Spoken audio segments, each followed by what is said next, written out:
I'm happy to be back in Burma camp once again to carry out an activity which the men and women of the Ghana Armed Forces have now become familiar. I was here on Thursday, 5th December 2019, and on Wednesday, 31st March 2021, to present to you some equipment to enhance your mobility, combat power, and overall operational and logistics capabilities.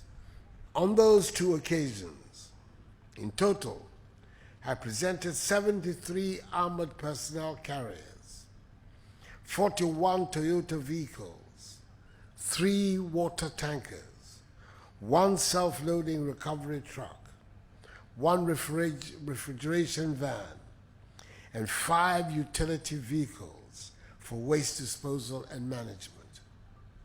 Today, I'm here to present to you 40 Jeep J8 vehicles, 6 Toyota Hi-Ace minibuses, and 14 Toyota Hilux pickups, which will help you contain the security threats posed by extremist groups operating along our northern borders, and also help you deal better with internal security challenges.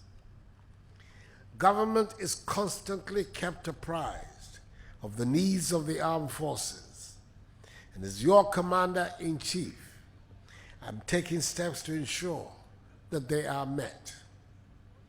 We recognize that our vision of ensuring equitable distribution of development, progress, and prosperity to all parts of the country can only be achieved in an atmosphere of peace and security. We're determined to continue in this vein and satisfy the legitimate demands of the armed forces.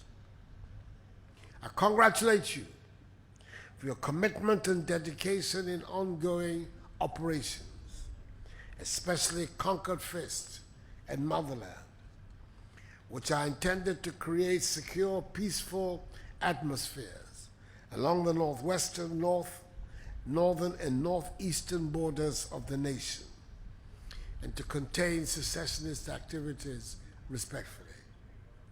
I encourage you to continue to collaborate with the Ministries of National Security, Interior, and Foreign Affairs, and all other relevant ministries and agencies, to ensure that we maintain a robust posture that will deter potential aggressors from attempting to derail the political and socio-economic gains we have achieved so far.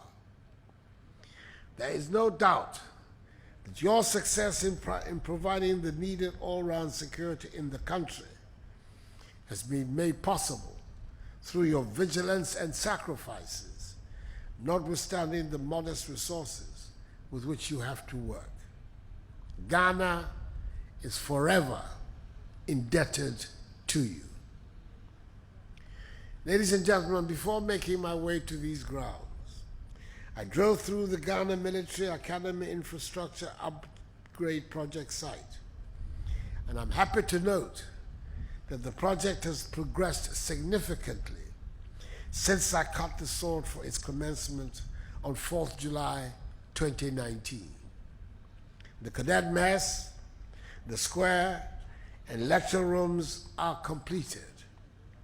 The administration block is some 95% complete, and the contractor is in the final stages of completing the external works.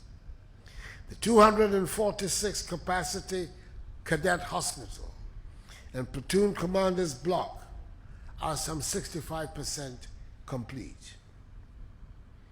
I'm also informed that the housing project, which is an integral part of the facility funding the Military Academy Upgrade Project, will see the Ghana Armed Forces adding 832 units of 2-bedroom self-contained flats to its stock when completed.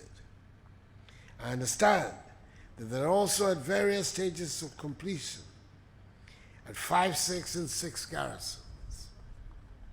Again, I inspected ongoing construction of the 7-story Army Headquarters office complex, which is also progressing steadily. This project is costing the taxpayer some 33 million cedis. Undoubtedly, it will boost the image and morale of the Army, since the Air Force and the Navy already have very beautiful headquarters, and we cannot allow the Army to be left out. And finally, before I leave Burma camp, I will cut the sword for the commencement of work on the $24.8 million United States dollars housing project for the troops. 40 half-compound houses will be built here at Burma camp, 10 each at the Naval Base in Sekindi, the Air Force Base in Tamale, the 4th Infantry Battalion in Kumasi, and the 3rd Infantry Battalion in Sunyani. When completed, a total of 320 units would be added to the housing stock of the armed forces. As President of the Republic and Commander-in-Chief of the Armed Forces, I am fully aware that our economic development can only thrive in an atmosphere of peace and security. It will come at a cost and against other competing demands. These notwithstanding, we continue to make systematic efforts to address the logistical and housing needs of the armed forces. With the threat from the northern border not abating, we have endeavored and released funds last year to start retooling, reconstructing, and upgrading 15 forward operating bases and new units, including the 10 and 11 mechanized battalions, 154 armored regiment, and 155 armored regiment, and supporting logistics unit. All these efforts of retooling and providing the necessary housing units will enhance the state of preparedness of the armed forces. In conclusion, officers, men and women of the armed forces, I urge you to pay particular attention to the maintenance of these vehicles and also of the housing units as they come on board and use them for their intended purposes.